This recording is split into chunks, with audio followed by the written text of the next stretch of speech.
Welcome to the New York City Bar Association podcast. Opinions expressed are those of the speakers and not necessarily of the City Bar. Hi, I'm Abigail Nitka. I'm the chair of the Legal History Committee at the New York City Bar Association. And we're here today with Richard Tuske, the law librarian from the City Bar. Richard, could you please introduce yourself?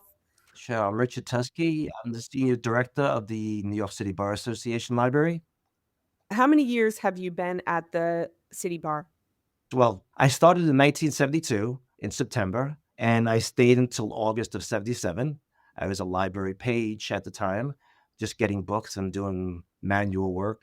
And then I came back in 81 in March. So it'll be my 45th straight anniversary, continuous anniversary in next week, actually. So I'll be here 45 years then. So it's 50 years total. Are you doing anything to celebrate that anniversary? I'll take the day off. Good for you. Gonna spend it at home. What was the first role you had at the City Bar? So I was a library page. It was just basically getting books, reshelving books. During that time, I became known as the more reliable pages. So they also let me work on Saturdays as a reference assistant. So that was helpful. That was overtime. We weren't getting paid all that much.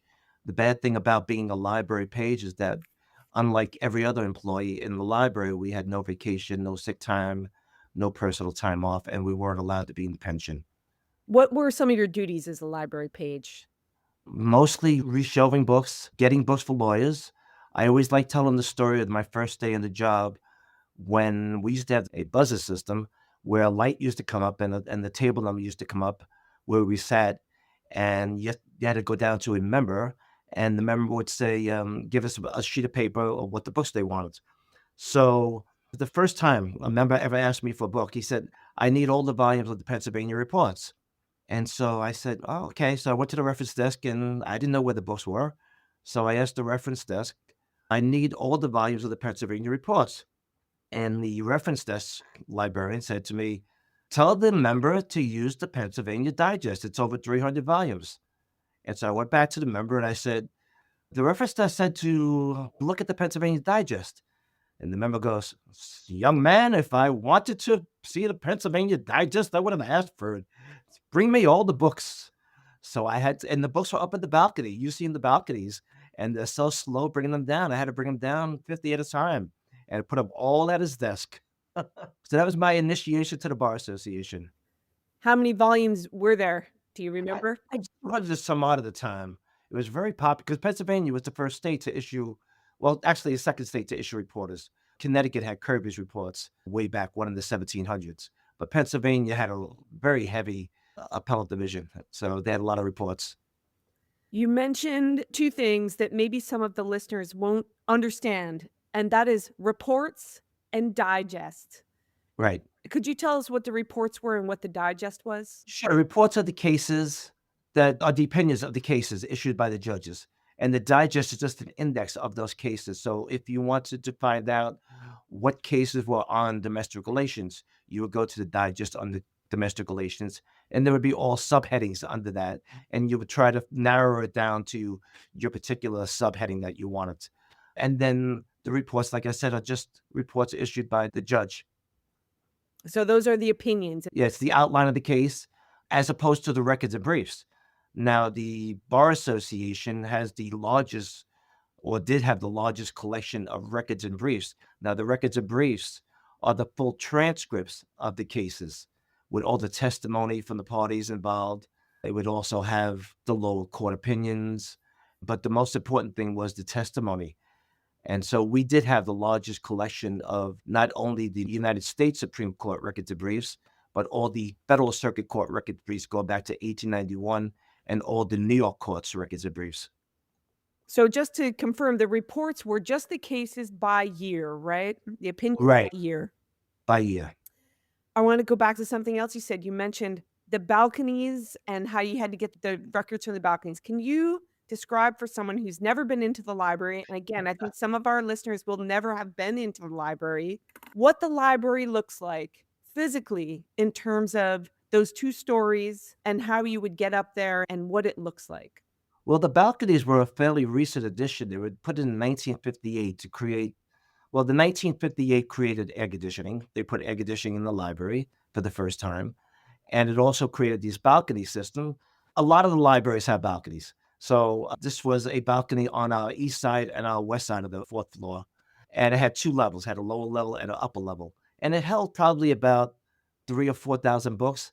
In 1958, they were really in need of more shelf space. So one of the ideas was that we would create more shelf space in the library as opposed to having the books next door in the bar building. We used to own a building next door to us, and we put most of the books in that building. But they wanted to have more books inside the library, so they added another 3 to 4,000 books in the balcony. And these balconies were really nondescript, made of steel, and we had a book lift on each balcony that brought the books up very slowly. So a book lift, something like an elevator, right? Very small elevator, held about 50 books. Maximum weight, I think, was 200 pounds. And it's very interesting to hear it these days because it sounds like an airplane going off because it's 60 some odd years old. But they still work. So they're still there and they still work. They still work, yes. We are doing a renovation of the library at the moment, the first renovation in 40 years. But the book lifts and the balconies will be around for a very long time. You also mentioned the second building, which makes me think that the library was really, really large. It sounds like almost a second library you're describing. It was very large. I mean, the beginnings of the library, I mean, the first 5 years we had 10,000 volumes from nothing. And then we grew to about 1 million books between the equivalent of microfilm, microfiche, and actual physical books. And a lot of those books, over probably 200,000 of those books were records and briefs. Like I said, we had the largest collection of records and briefs. And eventually, in 1982, when we did another renovation of the whole building, we had to move those records and briefs out of the building into a warehouse. So you had a second building, the library in the main building, and a warehouse. And then they sold the second building, the bar building, and they eventually bought back the second floor after selling it. It turned into a commercial condominium. You know, what you're talking about here is just warehousing thousands and thousands of books. Probably about 200,000 books, yeah. I think that for many younger people, it will be difficult to understand sort of the role of the library in terms of, you know, you're talking about a very physical plant containing documents and papers and books. And many people these days never even touch a book. Everything's at their fingertips. So I'm wondering, you know, what you think of that huge shift requiring, you know, from so much space and so many physical things to now some blips and boops on a computer screen. Well, the original idea was to have it to open library, and the original building basically had an open library because we only had about 50,000 books, and they were able to be put on the shelves in the library and a lot of the rooms in the building. So if anybody hasn't been to the Bar Association building, every floor has a meeting room, at least 5 on the first floor, and there are 4 on the second floor. And most of these rooms have shelving space, have bookcases, beautiful old bookcases. So the second floor would be our foreign law library. And then we also had the whole third floor, which is just stack space.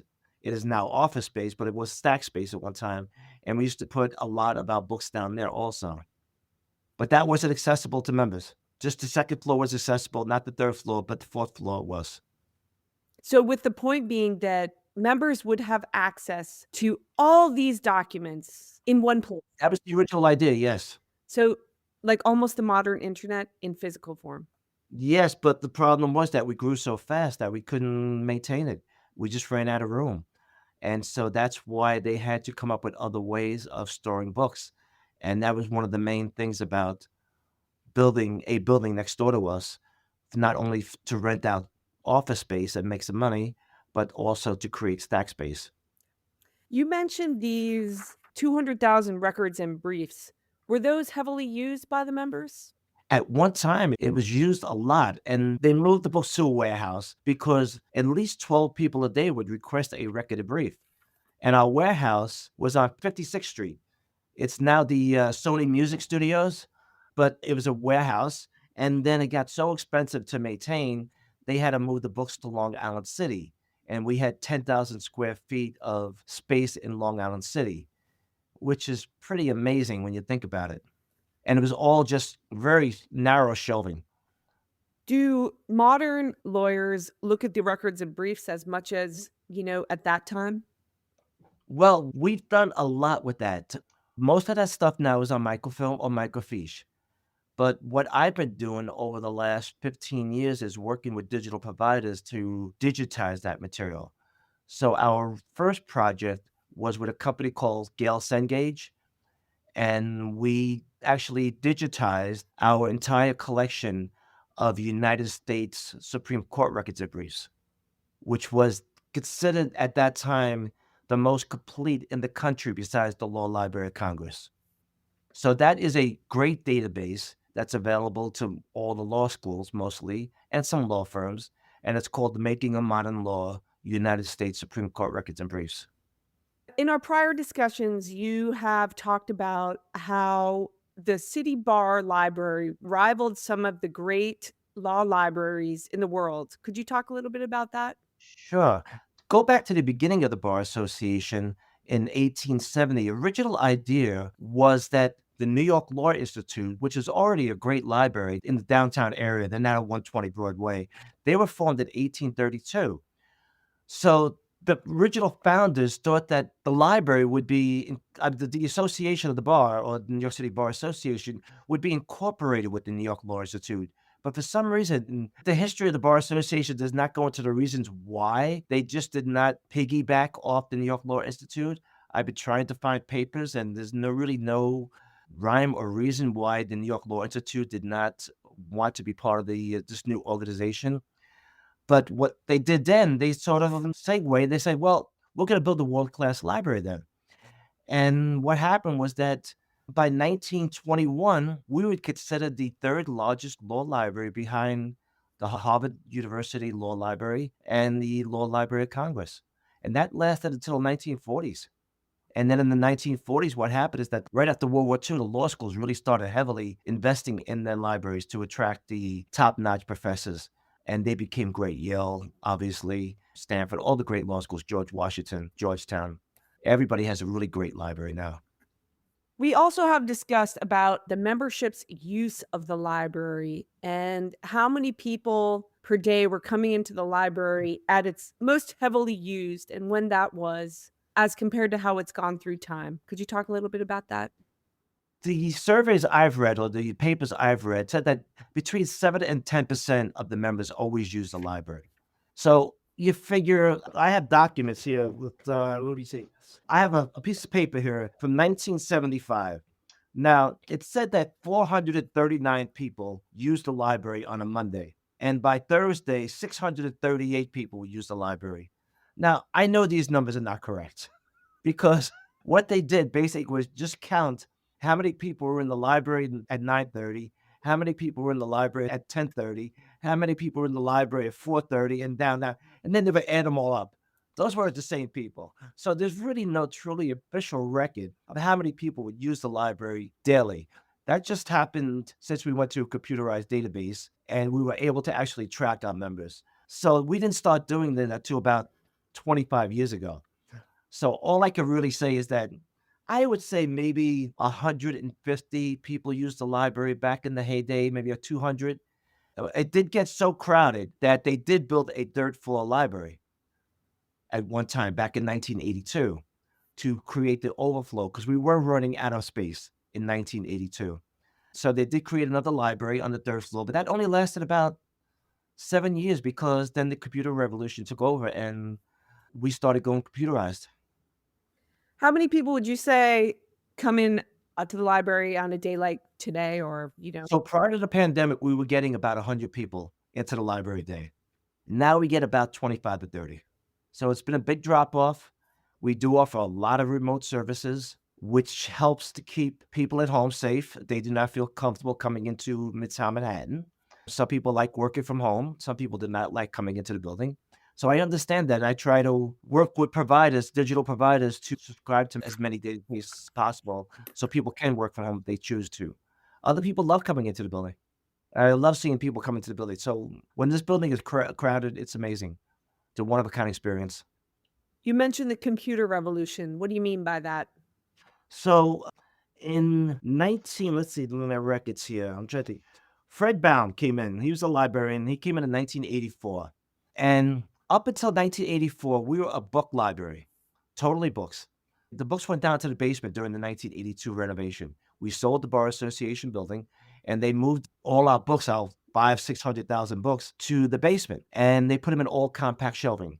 The first day Fred Baum came in, he said that I don't expect you to know about computers, but if you're intimidated about learning about computers, you should start looking for another job. So he started the computer revolution here. And slowly he worked his way into getting, well, for all of us who grew up in that era, a 386 computer where you had to put a floppy disk in to load the program. Then the program would come on the computer. Then you would have to put another floppy disk in to save whatever you did on that program, take that out, and turn the computer off. And once you turned the computer off, everything was only on that floppy disk. And then if you needed to see your work that you did, you had to put the program back in, load the program again, put your floppy disk back in, load your saved document, and then work it and save it again. And it just went through the whole process. Very long and tedious, but it was a savior compared to manual research. So that's in the 1980s. In 1984, yes. And then what is the biggest shift you've seen in terms of technology? Well, that was a slow process. So we started introducing computers into the library around 1989 for members to use and for members to get comfortable. One of the highlights of my career was that slowly I became one of Fred's most trusted workers. And he sent me to Chicago to the ABA because the ABA had just opened up a technology center and he wanted me to go check it out and see how we could improve on it. I went to Chicago and I saw the ABA's technology center, or so they called it. They had all the latest equipment, CD-ROM machine, a scanner. I think there were 486s at the time, the computers. But I came back and I said, Fred, they didn't allow me to touch anything. And I said, if we want to create a technology center, we have to make it so members can come in and work on our computers, work with a scanner, work on all this new technology, this great stuff that's at our fingertips that's going to be coming around. It's only going to get better and better and better. And so that's what we were, the first technology center that actually was hands-on for everybody. So you saw the transition from 500, 600,000 volumes or pamphlets, things like this, to most of that being on a computer. It was a slow process. Lawyers at that time did not embrace it as much as the librarians did, I think. I think librarians is just a lot easier to get challenged by new technology and new avenues to follow. And I think that it was great that the librarians did not shy away from it, even though the lawyers were shying away from it. But as Fred would write in his columns every month, we had a newsletter called 44th Street Notes. He would start these classes in 1991 called The Anatomy of a Computer because he knew most members and most lawyers were afraid of computers. And so he would actually teach them that the computer is just another resource for you. Yes, we'll have all the books in the library, but you're going to need to embrace this new technology. It was a slow process, but we were one of the first membership libraries to actually go through the whole process of giving classes in everything from WordPerfect 5.0 to something called time slips at the time. And even Lexis at the time was a new emerging technology. And we were giving classes in Lexis. So this was a very slow process. What is one of the most unusual research requests you've ever worked on? Okay. I know this vividly because I tell people this every once in a while. The chaplain from the Naval Academy, actually the Jewish chapel from the Naval Academy, emailed me one day, and he said they were looking through their old ledgers, and they had a ledger around the Civil War, right before the Civil War, from a gentleman named R.J. Moses. And all it said next to R.J. Moses' name was that he left. And they could never figure out why he left. All the other students at the time had reasons why they left, but Mr. Moses never put down a reason why he left. So he said, I believe he went to New York. The chaplain said this to me. He said, I believe he went to New York and became a lawyer in the 1870s. And my initial was, well, if he was Jewish, I would doubt that he'd be a member of the city bar as a solo practitioner because you needed two prominent lawyers in New York to sponsor you. And I said, a solo practitioner, and usually it was very Protestant organization. It was known for that. It was known to be very hard to get into. And so I went back to our yearbooks in the basement, and we still have all our yearbooks. They're not digitized. And I went to the 1870s, and I found that in 1872, he became a member of the New York City Bar Association, or at that time, the Association of the Bars of the City of New York, it was called. And so I was fascinated by this. And so I had to do some more digging about this gentleman, what he did. So I did some research. He had 13 children. He moved from the South after the Civil War.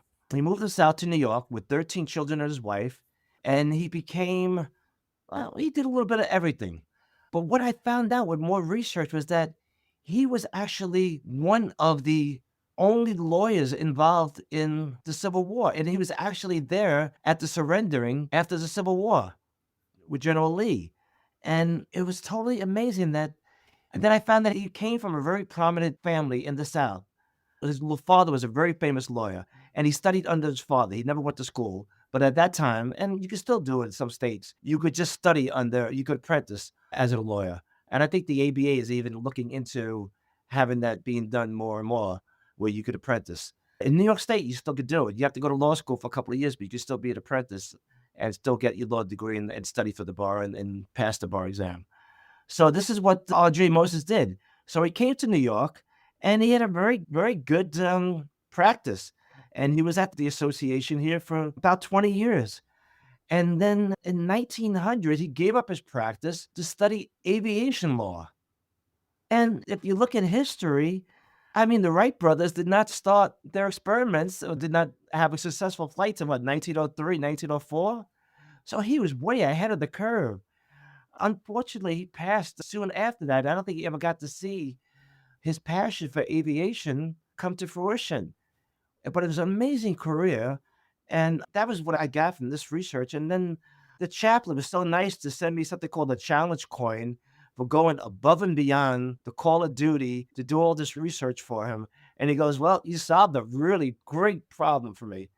So that's one of my most fun things. There are other things that involve the association that I won't go through.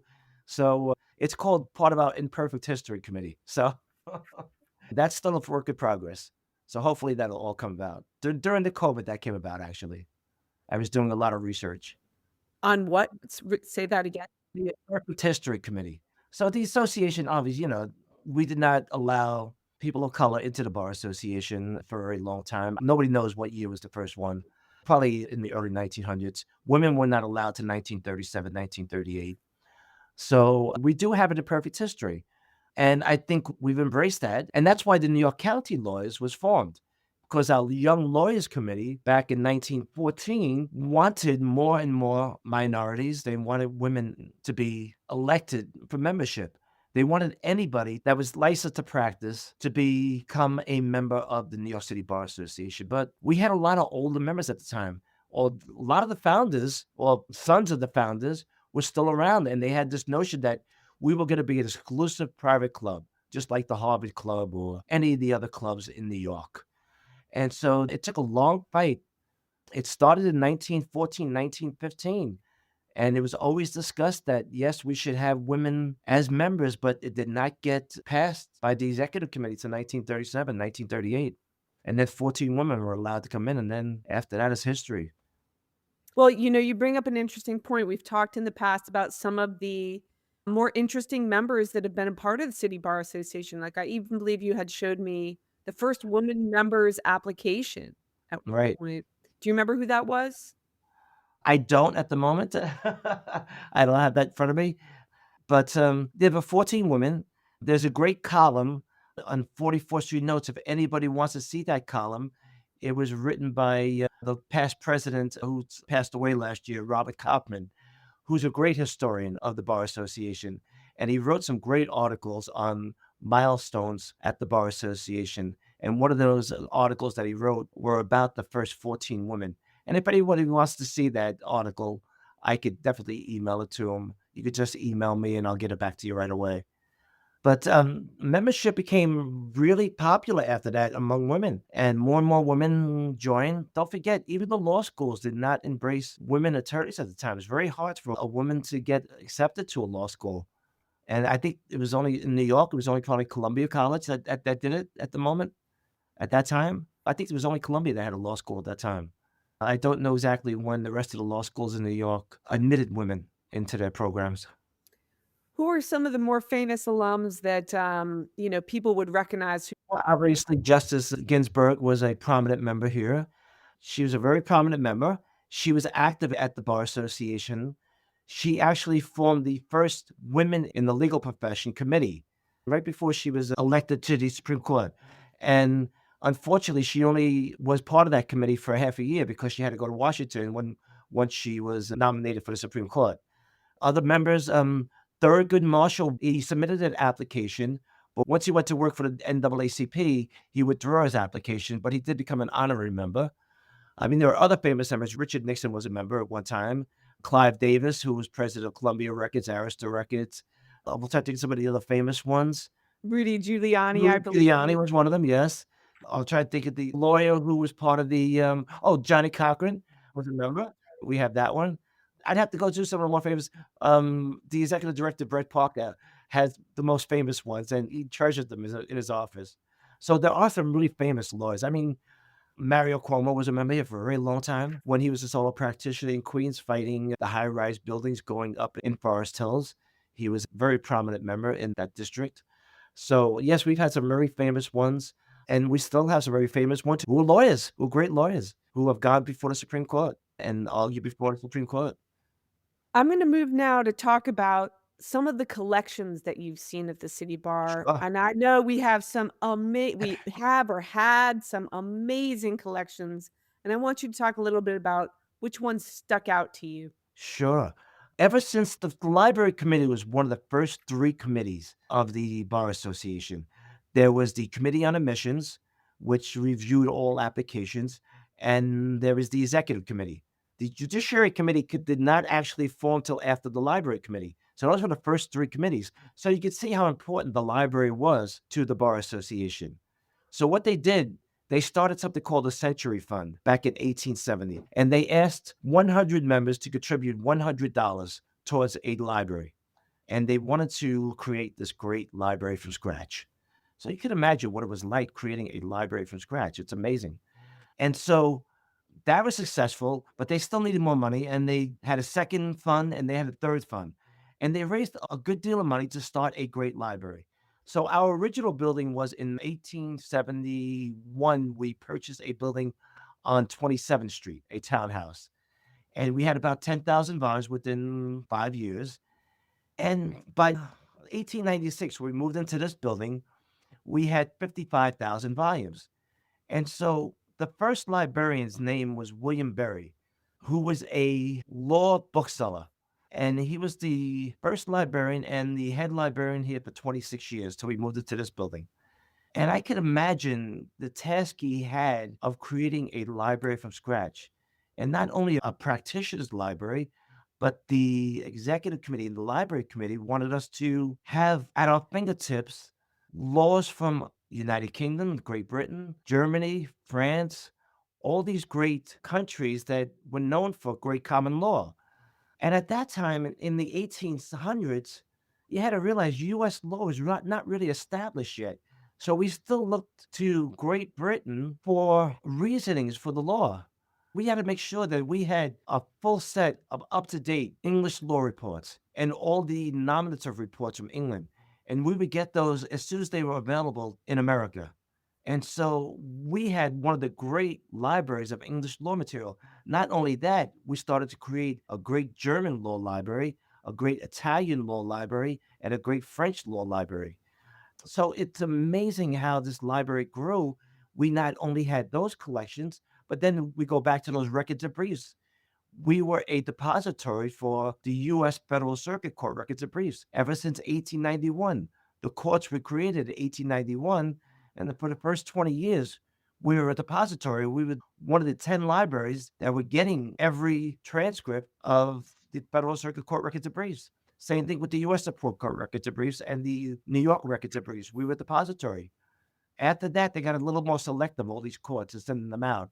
So no library in the country has a complete set of records and briefs of any circuit. Even well, the only Supreme Court, the Supreme Court has them for the U.S. Supreme Court, but the federal circuits, I don't believe they're in salt mines, so nobody really knows what's complete and what's not complete. What do you mean they're in salt mines? So what happens once they digitize something, they usually cut the pages of the book to make it easy. And so in order to preserve the book, they just tie them back up again. And they go to Utah and they put them in salt mines for preservation, just in case there's a nuclear attack somewhere and they have to go back to the original. Law Library of Congress did the same thing. They have their original card catalog stored away somewhere. There's a copy, I believe, in salt mines. I'm not too sure about that, but there's a copy also in the Supreme Court building, all the way in the sub basement that they have for just in case the power goes out and they have to go back to the card catalog and look for research in their card catalog. So the other collections, yeah, we had a great Roman law collection. We had probably 2,000 volumes of Roman law, which was probably the second best to Harvard Law School. And what happened was that while they were probably popular in the early formation of the City Bar Association, slowly they became less and less used. As we became more of a practitioners library, more solo practitioners were using us, less so scholars, historians. We became a practitioners library, and they were not consulting these great collections of material we have. They were not looking at the Roman law material. They were not looking at the German law collection or the French law collection. They were still looking at the English law collection, not so much of the other foreign countries that we had. And we would collect anything that anybody would send us. We have this great collection of East African materials. We have this great collection, and we still have them. We have the second best collection of something called the Common Law Abroad, which is basically the great Commonwealth of the United Kingdom and all the territories that they held at one time. So we would have all the statutes from all those little now countries going up to 1993. And we still have those in our collection. And a lot of them have been digitized on a database called LLMC Digital, which we offer remotely to our members. So if you're looking for historical material on English law, when England was a great power and they had all these countries following English rule, we have all those statutes and reports on a database in LLMC Digital.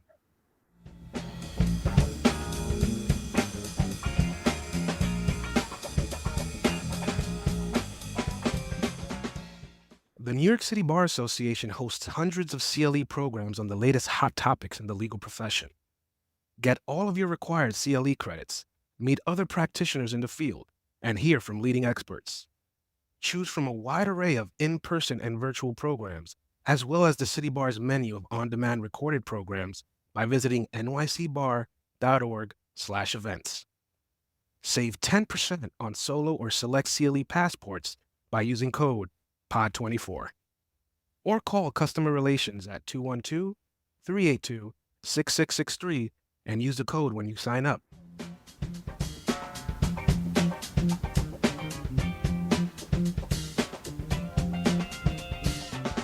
Now, you mentioned that at one point we had 2 buildings and warehouses and hundreds of thousands of records. What do we have physically now, and what happened to those documents? Okay, so ever since I started, well, you know my career. I started as a library page for 5 years. I left to go pursue other things. I had dreams, like everybody does. And I came back here in 1981. It was a very unusual coming back. I worked at Coudet Brothers, which was a law firm, a very prominent law firm. I came back in 1980 and worked at Coudet Brothers for a year. And then a job opening became available at the Bar Association again. And a good friend of mine recommended me for the job. So they knew me already from my past history that I never took a day off, never took vacation. I was always here, always working overtime. I worked the front desk already on Saturdays. So they knew I had a history. So I was hired as a reference assistant, we were called at that time. We were not allowed to be called librarians because we did not have our master's in library science. So only the head librarian was allowed to be called a librarian. So I worked the reference desk in 1981. But the interesting thing about that was that when I went back to Coudet Brothers and I told them that I was going to go back to the Bar Association, They offered me a lot more money to stay at Kildare Brothers, and they wanted me to go back to school, and they would pay for my school and all. So I spoke to my friend who recommended me for this job, and he said, "Do you really want to learn? Do you really want to learn how to research?" And I said, "I think, yeah, I'm ready to make a career pivot right now." And he goes, "Go back to the Bar Association." He goes, "Don't worry about the money." He goes, "I know it's a lot more money. I know you think that." And it was like $4,000 more than I was making here back in 1981. And so I came back here, and it was a very slow process, but I worked the reference desk for 4 years. And then when Fred Baum became library director, he promoted me to supervisor of the library assistants, and I was already a library assistant, so I knew what it was like, and made that a very effective team. And then he promoted me to supervisor of library assistants and copy services. We were going to start this new copy service, and we were going to copy pages from books. And there was this new thing called out a fax machine, and we were going to fax out these results and everything we copied to everybody through a dial-up service and all. So we had 5 fax machines in our basement, and I was in charge of that. And I did not realize how successful that become. We made almost $600,000 that first year from nothing. And that was a lot of fun, creating something from nothing. We had 5 copy machines going. We had 5 fax machines going nonstop. I created a whole new staff of 5 full-time employees. And then Fred came to me like 2 years later. He goes, "I want to expand this." And I go, "Fred, think about what you're saying. You're saying technology is going to take over legal research. I don't think faxing is going to be around too much longer. It'll be around for another 5 years probably, but I think your vision," I was talking about Mr. Baum's vision of computers and how that was going to take over, "is going to be the next thing. Okay, let's keep what we have as staffing right now. I don't think we should expand the copy." So he took my advice, and I was right that computers were going to take over. And so when Fred left, he said in his farewell column in 44th Street Notes that the next librarian would be the most influential librarian in the association's history, because for the first 100 and some odd years, it was basically a print library. It was books. But the next librarian that came in after Fred, because Fred started the whole process, he introduced computers, he created a technology center, he did all these great things, but he did not see exactly, he did not live long enough to see what the great things it was going to become. And we all know how easy legal research is these days. So what happened was that after Fred left, there were 2 librarians that were interim after him. One lasted about 6 months, one lasted a little less than 2 years, about a year and a half. And then I was asked to be acting director. Now, the problem with that is that they did not give me the director's job because I did not have my master's in library science. I was not a lawyer, and they're very keen on hiring lawyers as head librarians. And so I became an acting director. So it was a very unusual thing because they knew I was going to school. And it's my belief that the executive director at the time, Barbara Opatowski, we got along really well. And she did not want to hire another director of the library because she knew I could do the job. And she wanted to wait for me to finish school. So I give her so much credit for warding off the library committee. And because I've seen many members saying that we need to hire a director of the library. And I don't know how she did it, but she trusted me. And what we did is that in 2000, we had already started to implement computers in the library, heavy computers. And what I did, I suggested that not only should we get rid of the technology, but bring Technology Center, which is on the 3rd floor of the library. It was being underutilized by members. Our members were scared to go down there. They did not know. So we brought all the computers up into the main library on the 4th floor, and we put them all out for people to see. And then people would have to come in and they'd say, "I got to go to a corner if I want to do print research." But we'd say, "Why don't you come to our computers to see how easy it is?" And we would handhold them. And luckily at that time, we had a dedicated technology person on staff who ran the Technology Center. And we gave him a little office on the side of the library. And we were so lucky that at that time, Lexis and Westlaw were creating these very powerful databases. And I have to give all credit where credit is due that the head of the reference staff, Ron Mervis, and one of the reference librarians went to a luncheon to show off the new Westlaw, this great new product that, it came from the wall terminal, which is very clunky, to now they're coming in with this great new system called Westlaw. And it was going to revolutionize computer research. And so they went to a lunch and they came back to me and they said, this is really great. We have to figure out a way of getting into the library somehow. And so we didn't really understand how we were going to do this. So Ron and I went to our representative at Westlaw and we said, why don't we do a beta project? And why don't we put 2 computers in the library and we offer Westlaw to our members? We'll pay for it, whatever you want us to pay for it. And we would want to offer it to our members as a member benefit. They thought we were crazy. They said, we can't do this. So we sold it that once you put it into the Bar Association library, we have over 100 people coming here a day. They're going to want this for themselves. They're going to want to subscribe to themselves. And that's what happened. People would come in and they would play around with Westlaw. We would not charge them. We would let them have an hour or 2 a day because we only had 2 machines.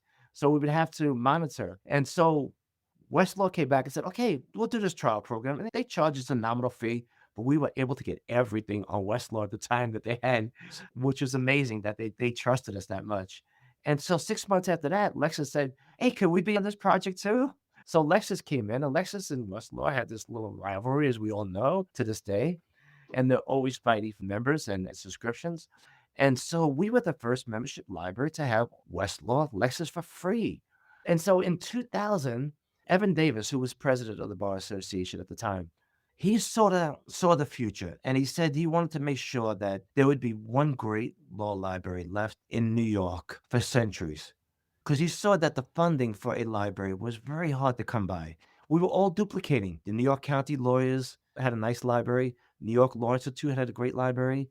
We had a phenomenal library, but we were all duplicating each other. And why were we doing that? We were buying a set of New York reports. It was cost us $100 a report. We were spending $100,000 on Matthew Bender treatises. All the other libraries were spending 100. Why should we do that? Let's pool our resources.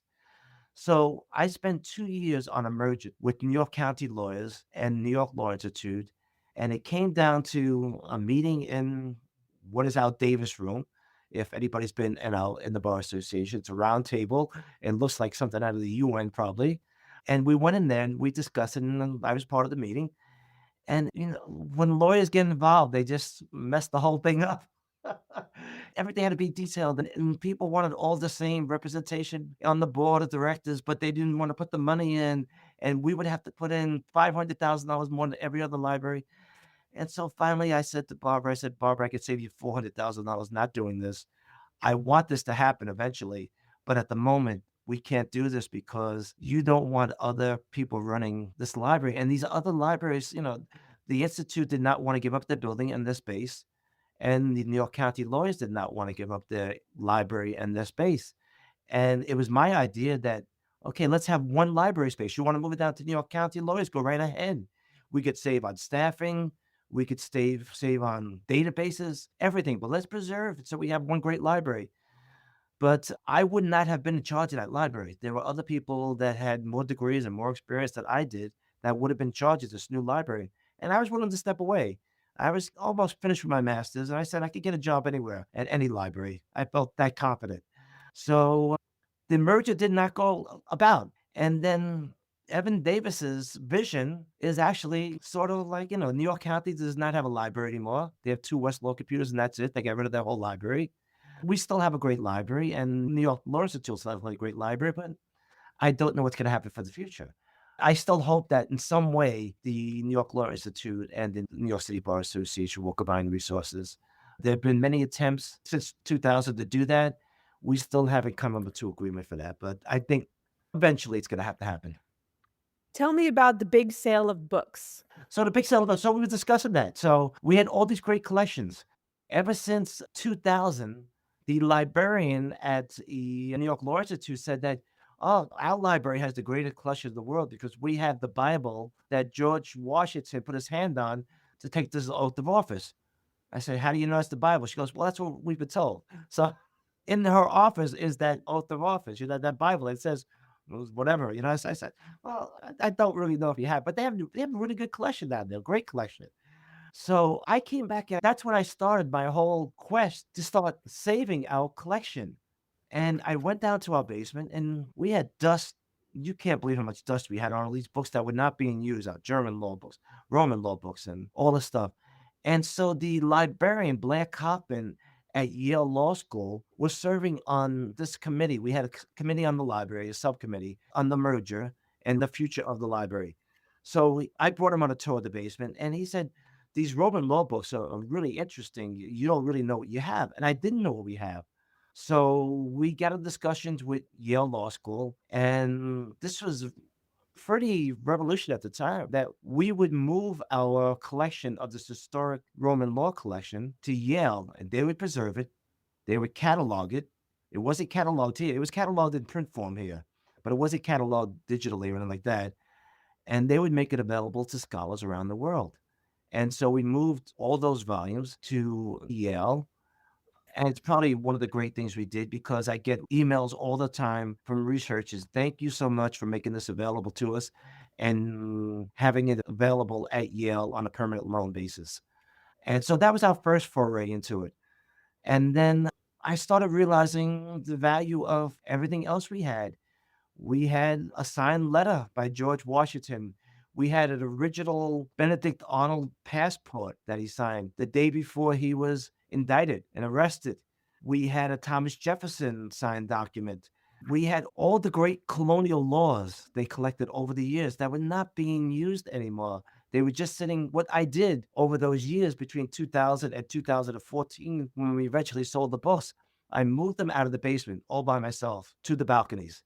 Back to your old days as a page. So I said, well, I'm acting director, but I don't want to be an acting director. I want to be a librarian. I want to go out. I want to be a rare books librarian also. So I reinvented myself basically and became a rare books librarian. I was an acting director and I did everything else I had to do. I had to supervise the staff.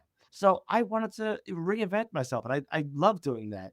And so I rented myself as a rare books librarian. Didn't know what I was doing. Had to read all these articles on it. And I had some great people to talk to at Yale and all. And so what I did is I went down to our basement and I went through our card catalog, our print card catalog, and I looked at every book prior to 1860. 'Cause that's usually the cutoff date for at least American books. That's a rare book. So what I did is that even for foreign law books, I went back to 1860. I said, let me just do this. So I collected every book in our collection from 1860 going back to the 1600s that were in our collection and moved them up to the balcony. Now, we always had a small rare book room of about 100 items. That was with the George Washington letter and the Benedict Arnold letter and some really rare material. But we never had this kind of collection where I was going to curate maybe 3, 4, 5,000 books. And so I went down to the basement. I collected all our international books, foreign law books. I made a nice German law collection, nice Italian law Breaking collection, up. nice French law collection. And then I collected all the rare stuff from the colonial times, the revolutionary times, and the Civil War times. And I put those all up at the balconies, what I thought would be a great rare book collection. And so then when we had a new executive director, Brett Parker, came aboard, we started talking about our rare book collection. And we sort of had to come to the realization that these were not being used. And how best could the Bar Association utilize the great work that our founders and all these people before us have collected these books, curated them, and took care of them over the years. And so it was decided that we would have an auction. And so in 2014, in November, we had this great auction at Doyle. Auctioneers up in Yorkville, up in New York. And it was amazing. The first book went for $55,000. And it was supposed to go for $8,000. It was the laws of Virginia. It was the earliest laws from Virginia. And then there was the earliest laws from Massachusetts. And by midday, they had to take a break because there was so much fierce bidding going on.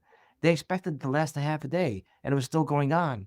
And they were only like a third of the way through the catalog, the first catalog. I'm sitting there and I'm looking around. I go, we made over $1 million in a half day. We were expected to make about $800,000 to $1 million. And then some of the nice stuff came up. The first edition of the Federalist came up. And there was probably about a 15-minute bidding war for that. And that went for like $200,000 or a little over $200,000. And it was so funny because mostly it was people on the phone bidding or through the internet they were bidding.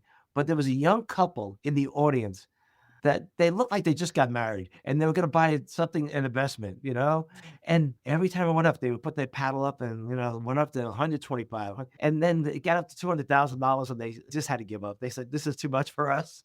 But it was so exciting to see that happen. I've never been to an auction before. So it made about $2.5 million that auction. Then we had a second auction, which was mostly Civil War items that we had in our collection. And then earlier, we had a really unusual auction. We had all this money from China, from 1600s, I believe it was. And then we had all this paper money from the Confederate Army. We had early money from the United States, all this paper money in a bound book that was given to us. And we sold all of that at a third auction. And so everything together probably made us about $3 million. And then I came back and said, well, we still have all this French law material and we still have all this German law material. No, they're being used. And we all still have all this Italian law material. So I went back to our contacts at the law schools, and our partners at Yale said they'd be very interested in our German law collection, and that was sold off. And people at George Washington were very interested in our French law collection because they already had a phenomenal French law collection. They were probably the best. They had probably had the best collection of foreign law material. And so with our collection, it would put them over the top. They would be known as the greatest in the country here for French law material. So they purchased our French law material. Now, the great thing about it is with all these contacts I've been able to work with, we've done other projects with Yale. We've done other projects with George Washington. So that was sort of my introduction to getting involved with law schools. And so I have contacts now at all these law schools that they know they could call me if they need help, and I know I could call them if they need something. They know what we have in our collection, and we still have it in our collection, and they might not be available as well. So that's how we keep the Bar Association going, our library going, is that through my contacts and through the relationship I made with vendors and the relationships I made with some law schools, we're able to continue being a great law library. What do you think is going to happen to the law library after you leave? Do you think that they will hire another director? I don't believe they're going to hire another doctorate because most of my job right now is being a historian. I'll be leaving at the end of this fiscal year. I've been here 50 years. Most of the work I've been doing has been in a historical nature now. And those come in every so often, every 2, 3 weeks, 4 weeks, whatever they come in. And I guess they could call me, and then if they need me, I could answer those questions. But a lot of the research I do, it's fascinating, but I don't believe it's going to keep on happening. There will be a handful in the future. So I don't think they're going to. There may be researchers in the library right now. I have no idea. We're doing a huge renovation of the library, and it's going to become a hybrid space. It's going to be a beautiful looking new space. It's going to keep a lot of the historical aspects of the old library. It's going to have the balconies, which everybody loves. It's going to have probably half of the bookcases it has now, the old wood bookcases. But it's going to be a more modern library also. It's going to be a hybrid space and they're going to rent it out for event space also. This has to be a revenue generated organization. And, in the long run, you have to think about finances. You have to think about the financial stability of the organization. And I totally agree with that. I found the memo in 2001 to our old executive director, Barbara Opatowski, saying we have to make better use of the library space. We have to think long term. What are we going to do with this library 25 years from now? And so now I'm seeing that. Okay, we're making the big change now. So a lot of things I thought of in 2001 are coming about now, not only with legal research. We're going to be subscribing, hopefully, to Lexis AI, the Protege software, and hopefully Westlaw Thomson Reuters will allow us to subscribe to their new AI database. A lot of times, Thomson Reuters and Lexis hold off on letting membership libraries subscribe to their latest software. We always have to wait for a year or two before we get it. They have to sell it first to law firms and to small law firms and solo practitioners before we get it.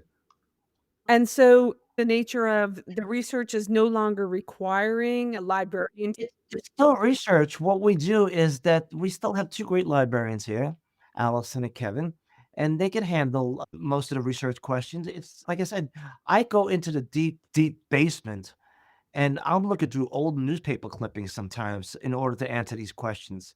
And that's how I get answers to some questions that are given to me.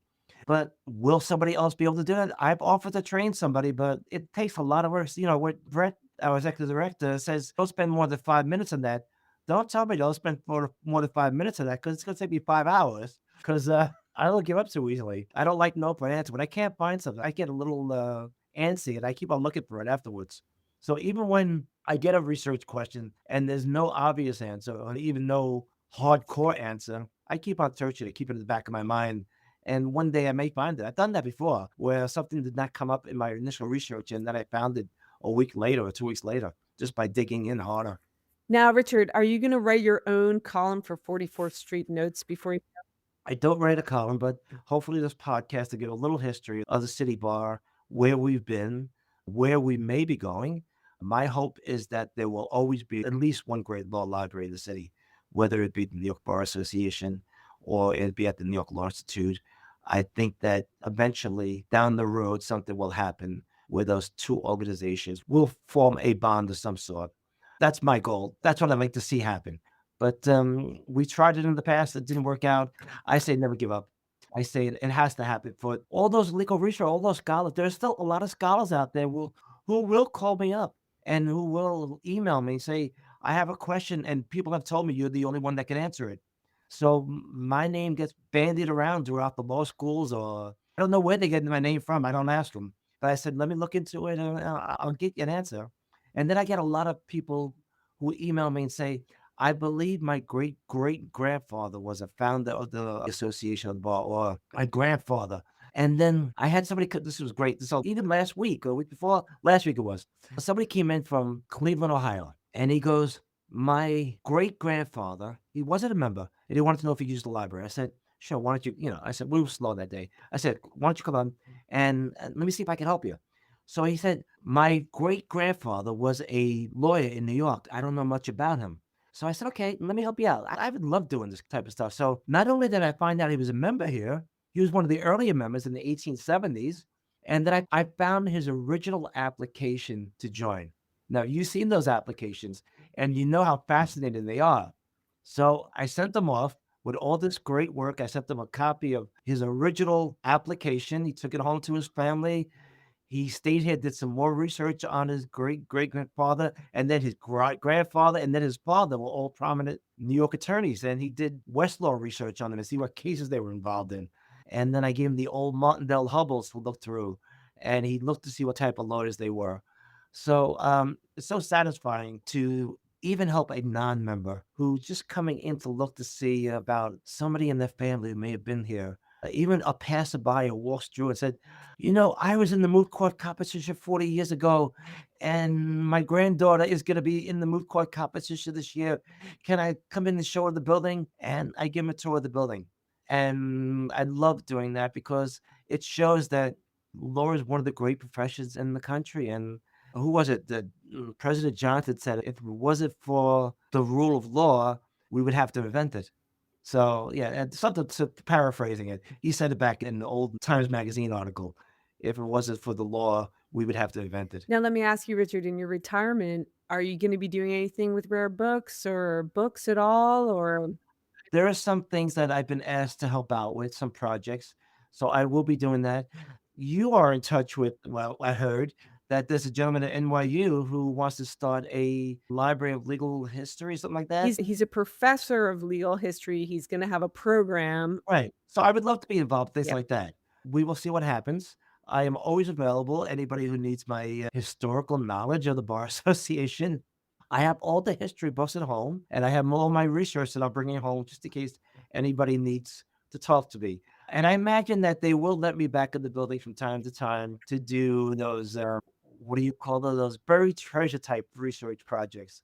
And I will gladly do that for the Bar Association. I think we've had a great marriage at the Bar Association and myself. First 5 years were a little tough. The last 45 years have been interesting, to say the least, without going into too much. But I've had some great executive directors I've worked with. Fern Share was the first one who promoted me.